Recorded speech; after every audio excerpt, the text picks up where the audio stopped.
2018 жылы Казакстан аймагынан 19 миллион тонна транзиттик жүк өттү. Рекордтук көлөмдөгү көрсөткүч өлкөнүн ушул багыттагы мүмкүнчүлүктөрүнөн кабар берет дешет серепчилер. Кытай жана Евро биримдик сыяктуу эки ири рыноктун ортосундагы Казакстан жүк транзити аркылуу пайда таба алат. Адистердин айтымында бул үчүн керектүү инфраструктура түзүү керек. Дал ошол кезде гана Кытай Европа логистикалык байланыштыруучу ролун аткарууга болот. Азыркы тапта товарлардын көпчүлүгү Кытайдан түштүк жолу менен жөнөтүлөт. Башкача айтканда, Индия, Тынч жана Атлантика океандары аркылуу 40-45 күндө жетет. Ал эми кургактык менен Казакстан аркылуу өтө турган жол убакытты 3 эсеге кыскартат. Багыттын артыкчылыгы муну менен чектелбейт дешет адистер.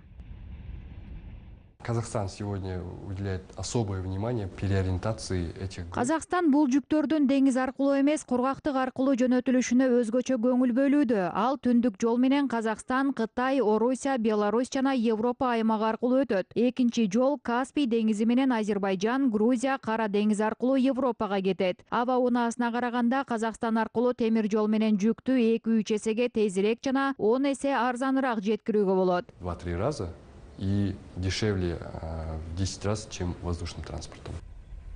Логистикалык жана унаалык инфраструктураны өнүктүрүү жигердүү жүрүп жатат. Казакстандык портордун жалпы кубаттуулугу жылына 26 миллион тоннага жетет. Автоунаа жолдору да жигердүү түрдө салына баштады. Аларды салып, калыбына келтирүүгө мамлекет 1 триллион теңге бөлгөн. Быйыл 24 долбоор боюнча иш уланат. По итогам года также планируется открыть движение на порядка 600 километрах. Жылдын жыйынтыгы боюнча 600 чакырым жолдо кыймылды ачуу мерчемделүүдө. 1,7 миң чакырым жол оңдолду. Бизде негизги 6 эл аралык транзиттик коридор бар. Анын 3-ө толук ишке кошулду. Калган 3 жолдо иш уланып жатат. 2020-жылы бардык эл аралык транзиттик коридорлордо кыймыл камсыздалат деп мерчемдеп жатабыз. Движением, получается, все международные транзитные коридоры.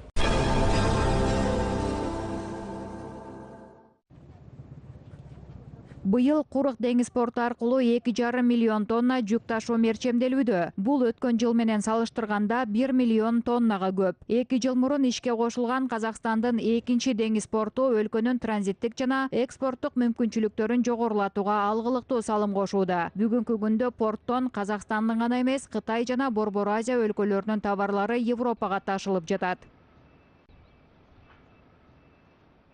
2018 жыл бізге Құрық портына өте жақсы жыл болды деуге болады. Елбасының қатысуымен Құрық портында автомобиль құрамы ашылды. 2018 жыл Курык порту үчүн өтө жакшы жыл болду. Өлкө башчысынын катышуусу менен Курык портунда автомобиль курамы ачылды. Көптөгөн чет өлкөдөн Азербайжан, Түркмөнстан, Орусиядан өнөктөштөрүбүз келип, порттун ачылышына катышып, оң бааларын берип кетишкен. 2018 жылы ташуу көлөмү 2017 жылга караганда 10% көп болду. Ал 1 миллион 610 миң тонна. Кемелердің саны 453 кемені біз бір жылда өңдедік. Курык портундагы автомобиль турагы жылына 20 миң унааны кабыл алууга жөндөмдүү. Ошондой эле 2 темир жол турагы иштеп жатат. Ар бири күнүнө 50 вагон жүк бата турган 4 чоң кемени кабыл алып жөнөтө алат. Вагондор көпүрөдөн өтүп, асма араба аркылуу кемеге жүктөлөт. Былтыр ушул паромдук комплекс аркылуу 210 кемеге жүк жүктөлгөн. Мен экспедиторлук бөлүмүнүн маманы болам. Мен экспедитордук бөлүмдүн адисимин. Ушул жерде жүргүнчүлөр менен айдоочулардын документтерин жол жоболоштурабыз. Бардык иштер автоматтык түрдө жүрөт. Осундай таза әрі әдемі гимаратта отурамыз. Курык порту Транскаспий эл аралык унаа коридорунун эң маанилүү бөлүгү. Порттун башчылары алдыдагы убакытта башка порттор менен да байланышты бекемдөөнү көздөп жатат. Ушул жылдын аягына чейин Иран жана Түркмөнстан өлкөлөрүнө жүк ташыла баштайт. Ушундай шарттарда жылдык кубаты 6 миллион тоннаны түзгөн Курык порту кийинки жылдары толук кубаты менен ишин баштайт.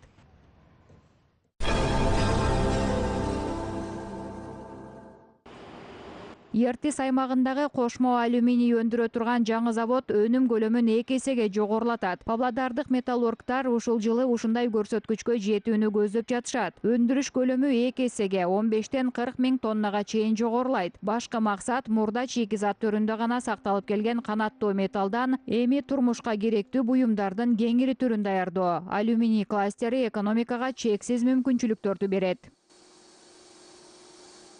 Данный завод является стратегическим. Бул заводдун аймак үчүн да, бүткүл республика үчүн да стратегиялык мааниси жогору. Анткени кошмо алюминий бул алюминий кластеринин 4-чү тепкичи. Өндүрүш очогу чеки зат катары ушул аймактагы электролиз заводунун өнүмдөрүн пайдаланат. Эки завод тең прогрессивдүү өндүрүшкө жатат. Бул жерде бүткүл жумуш жараяны санариптик системага кирген. Ал эми металл атайын техника менен ысык калыбында жеткирилет. Ручной труд у нас минимизирован, все производится. Бүгүнкү күндө заводдо кол эмгек азайган, бардыгы автоматтык системада иштейт. Биз чийки затты эритүү үчүн электр кубатын коротпойбуз. Ийгиликтүү иштеп жаткан заводдордун бири автомобиль дисктерин чыгарган завод. Ушундай шарттарда азыркы тапта Ертис аймагында толук кандуу алюминий кластери иштейт. Ал эми мүмкүнчүлүктөрү жогору инвесторлор өнүм желесин кеңейтүүгө даяр. Бул товарлардын кошумча баалуулугун алгылыктуу өстүрөт. Невероятно, я бы сказал, широко распространена индустрия. Алюминий өнөр жайы кеңири таралган деп айта алам. Ал бардык жерде, керек болсо атайын кийимдерде да колдонулат. Эгер дүйнөлүк деңгээлде алып карасак, өнүмдөрдүн болжол менен 5-7% алюминийден жасалган. 5-7% всего, что делается, оно делается из алюминия. Эскерте кетсек, казакстандык алюминийдин негизги сатып алуучулардын арасында Батыш Европанын ири товар өндүрүүчүлөрү да бар. Казакстан Нобель фондунун жумушуна жигердүү түрдө киришти. Казакстандык окумуштуулар Стокгольмда геронтологияны өнүктүрүү тууралуу эл аралык симпозиумга катышып кайтышты. Адам өмүрүн узартуу жана физиологиялык мүмкүнчүлүктөрүн болушунча толук пайдалануу маселеси ар дайым окумуштууларды кызыктырат. Жолугушууда өмүрдү узартуунун жаңы ыкмалары тууралуу баяндалды. Это и образ жизни. Это Өмүр сапатын жакшыртып, анын узактыгын камсыз кылуу үчүн биоритмди сактап, тамак баалуулугун чектеп, дене машыгууларын кылып, өз убагында дарыгерлерге кайрылып туруу керек. Безусловно, своевременное медицинское обследование. Симпозиумдун алкагында акыркы илимий изилдөөлөр жана белгилүү окумуштуулардын ушул тармактагы жаңы эмгектери тааныштырылды. Мисалы, Швециянын белгилүү академиги Эрлинг Норбюнун ушул темадагы китеби Назарбаев университети жана Казакстандын биринчи президенти фондунун колдоосу менен басып чыгарылган. 4 книги мы перевели. И вот 4-ю книгу был успешно сделан перевод, издание при поддержке Назарбаев университета. 4 китепти котордук. 4-чүсүн Назарбаев университетинин колдоосу менен которуп басып чыгардык. Казакстан президенти Нурсултан Назарбаев илим жана саламаттыкты сактоонун өнүгүшүнө терең маани берип жатат. Казакстан КМШ өлкөлөрүнүн арасында ушундай өнүгүүнүн эң ийгиликтүү үлгүсү. Дал ушундай шарттар аркылуу Казакстан Нобель фондунун иштерине киришти. Ал эми бул өлкөдө илимдин өнүгүшүнө терең маани берилет. Нобелевского фонда, и это очень-очень важно для развития науки в Казахстане. Атактуу Нобель музейинин фондуна алынган китепти илимий редакциялоо иштерине биринчи жолу казакстандык окумуштуу профессор Валерий Бинберин тартылды. Этот труд, он является важным в том плане, что он подводит итоги. Бул ар түрдүү өлкөлөрдөгү көптөгөн окумуштуулардын көп жылдык изилдөөлөрүн жыйынтыктап, келечекте тармактын өнүгүшүн белгилеген маанилүү илимий эмгек. Ушул китеп дүйнөнүн эң мыкты университеттери жана Нобель комитети менен Швеция академиясынын архивинде өз ордун тапты. А также в архиве Нобелевского комитета и Королевской шведской академии. Илимий конференциянын натыйжасында Казакстандын Нобель фонду менен кызматташтыгын программалоо мүмкүн болду. Өлкөнүн чакыруусу менен Эрлинг Норбю Астанага келип, Назарбаев университетинин студенттери үчүн бир нече дарс окуйт.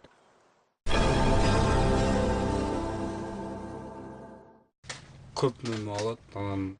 Кыргызстандык чарбачылыктар кыштын ортосунда помидор жыйнашууда. Миңбулак айылында күнөскана ачкан Мирлан Убайдуллаев бул иштин сырын өздөштүрүүдө. 3 сотых аймакта өнүм өстүрө баштаган жаш ишкер күнөскана аймагын 35 сотыкка чейин кеңейтип жатат.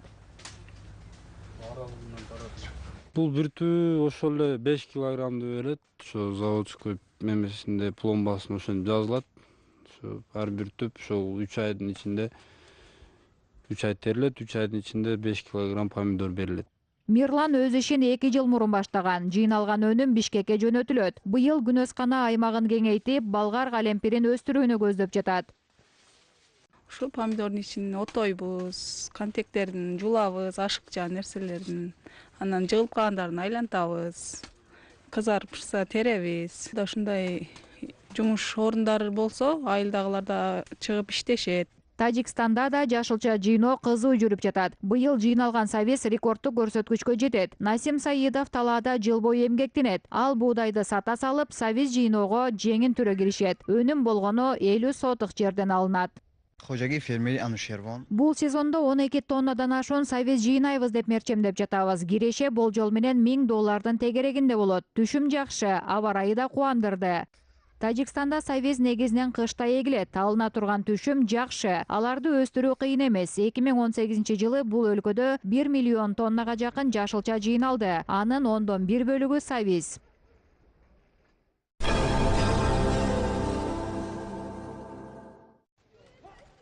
Кыргызстанда тоо лыжа туризми жигердүү түрдө өнүгүп келе жатат. Тармактын инфраструктурасы жакшырып, кызмат көрсөтүү чөйрөсү кеңейүүдө. Мисалы, Караколдо Альп стилиндеги заманбап конок үй комплекстери салынган. Бул жай туристтердин кызыгуусун ойготуп, саякатчылардын агымын арттыруу үчүн абдан ыңгайлуу дешет адистер. Замечательно. Эң сонун жер, укмуштуудай аймактардын бири. Кызмат көрсөтүү сапаты жыл сайын жогорулап жатат. Жаңы комплекс европалык талаптарга толугу менен жооп берет. Сауд Аравиясы, АКШ жана Германия туристтери заманбап конок үйдүн алгачкы меймандары болушту. Комплекстин кызматкерлери бир нече чет тилдерин жогорку деңгээлде өздөштүрүп алышкан. Просто выше всяких похвал. И сами коты. Кызмат көрсөтүү сапаты жогорку деңгээлде. Коттедждердин курулушу адамды таң калтырат. Айрыкча улуттук тамактары тамшандырат. Бардык суроо талаптарыбыз канааттандырылды. Кийинки жылы кайсы жакка барып эс алабыз деп баш оорутпайбыз. Коттедждер карагай сыяктуу экологиялык таза материалдардан тургузулган. Коноктор ресторанда улуттук тамактардан даамсыз алышат. Очень хороший сервис, приветливый персонал. Кызмат көрсөтүү сапаты мага абдан жакты. Биздин убакытта ушул жагы абдан маанилүү деп эсептейм. Жамаат конокторду күтүп алууда эч кимди алдыга салбайт. Табигый материалдар курчаган чөйрөгө жакындатат, баары жагып жатат. Действительно, то, что я нахожусь в горах на отдыхе. Каракол изумительный, вообще порадовал сегодня. Караколдун табияты эң сонун. Күн нурун чачып, аба ырайы кубандырып жатат. Үлпүлдө кардын калыңдыгы 12-15 сантиметр. Сейилдеген сайын жан дүйнөң рахат. На борде вот катаешься, прям кайфуешь. Болуп өткөн дүйнөлүк көчмөндөр оюндары өлкөгө дүйнөнүн ондогон мамлекетинен туристтерди көп санда тартканын айта кетүү керек. Жаңы багыт саякатчылардын кызыгуусун арттырууда. Жергиликтүү ишкерлер келүүчүлөрдүн суроо талабын толук канааттандырууга бардык шарттарды түзүүгө бел байлашкан. 2019 жыл жаш казакстандыктар үчүн жаңы мүмкүнчүлүктөрдүн жылы болот. Өлкөдө жаштар жылынын алкагында 70 иш-чара мерчемделген. Коомдук өнүгүү министрлиги 2019 жылдын жол картасынын долбоорун даярдады. Ага мааракелик даталар менен бирге коомдук маанилүү долбоорлор да киргизилди. Анын ичинде мамлекеттик программалар боюнча жаштарды колдоо күчөйт. Аны менен бирге 2019 жылы жаш ишкерлер жана окумуштууларга бөлүнө турган гранттардын саны көбөйөт. Мы считаем, что дорожная карта рассчитана на поддержку. Жол картасы жаштардын бардык багыттарына колдоо көрсөтүүнү караштырат. Өзөктүү маселелердин бири сапаттуу, жеткиликтүү билим берүү, жаш үй бүлөлөрдү турак жай менен камсыз кылуу. Для молодых семей, для молодежи в целом.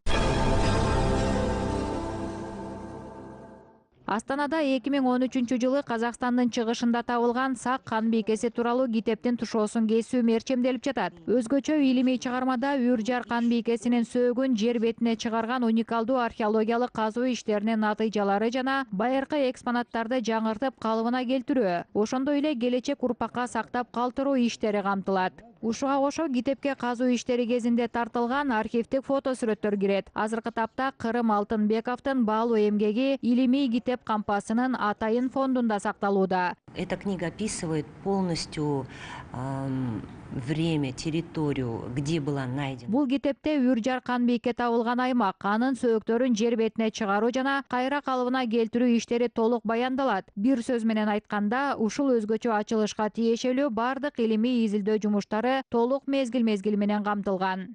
До восстановления, реконструкции Уржарской жрицы. Басылма археологтар, тарыхчылар, реставраторлор жана студенттер үчүн усулдук куралга айлануусу мүмкүн дешет адистер. Улуттук музейдин илимий китепканасынын фондунда ушул сыяктуу көптөгөн баалуу жумуштар сакталууда.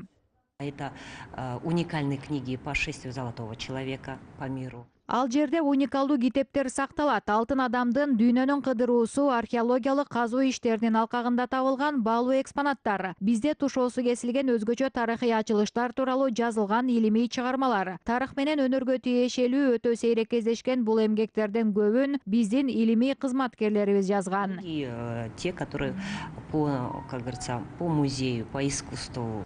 Илимий китепкана фонду адабият, этнография, тарых жана археологияга тиешелүү материалдар менен кошо баалуу электрондук басылмалар жана уникалдуу аудио жазылмалар менен толукталып турат. Также у нас имеется электронная библиотека, и любой читатель может ввести в поиске название книги, либо автора.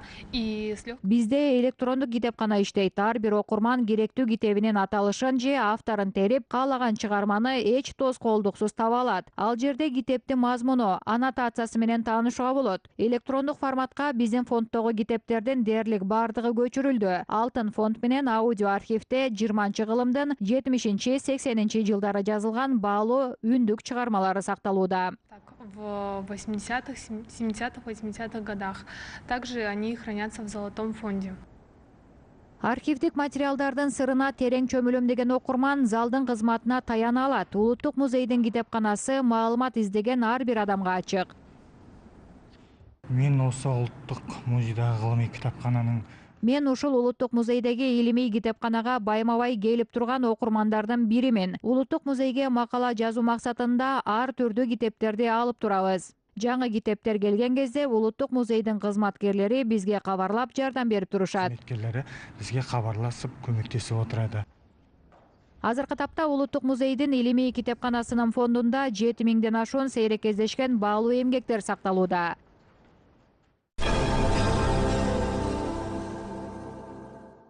Казакстандык кинематография жаңы жылды ийгиликтер менен баштады. Казак фильмдин 2 картинасы Бангладеш кино фестивалында сыйлыкка ээ болду. Режиссер Талгат Теменовдун Чоң шаардын кичинекей Канзаадасы аттуу көркөм тасмасы мыкты балдар тасмасы деп таанылса, Шыңырау тасмасындагы оператордун жумушу азиялык тасмалар сынагында жеңишке жетти. Белгилей кетсек, быйылкы жылы Даккадагы фестивалга 72 өлкөнүн өкүлдөрү тарабынан 220 тасма сунушталды.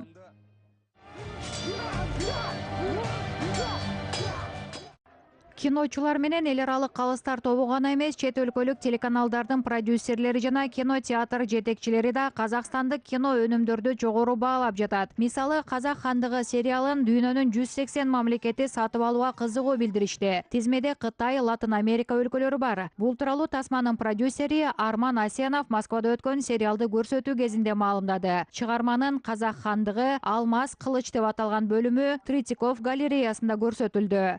Бразилия там. Латын Америка өлкөлөрү тасманы көрүп таң калып, биздин өлкөгө келип көп макала жазды. Бизди көпчүлүккө белгилүү Тактар оюну менен салыштырышты. Жалпы бул туура деп ойлойм, себеби бул кино чыгарманы масштабтуулугу, тартылышы, каармандардын кийими Тактар оюнуна окшош деп айта алам. Белгилей кетүүчү өзгөчөлүк бизде чыныгы тарых, көчмөндөр өмүрү баяндалган. Жоголтуп алган мемлекетиңизди осыдан 25 жыл мурун кайтып өз колубузга алып отурмуз. Мәңгілік ел болуға.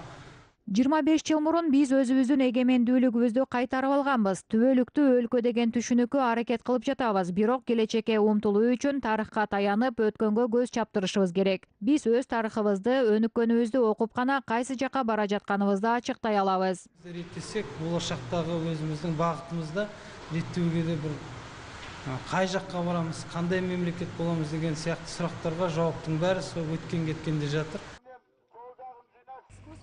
Эскерте кетсек, Казак хандыгы Алмаз кылыч толук метраждуу тасмасы Ильяс Есенберлиндин Көчмөндөр романынын негизинде тартылган. Азыр Казак мамлекеттүүлүгүнүн калыптануусунун масштабтуу тарыхын баяндай турган чыгарманын экинчи этабы боюнча жумуштар жүрүп жатат.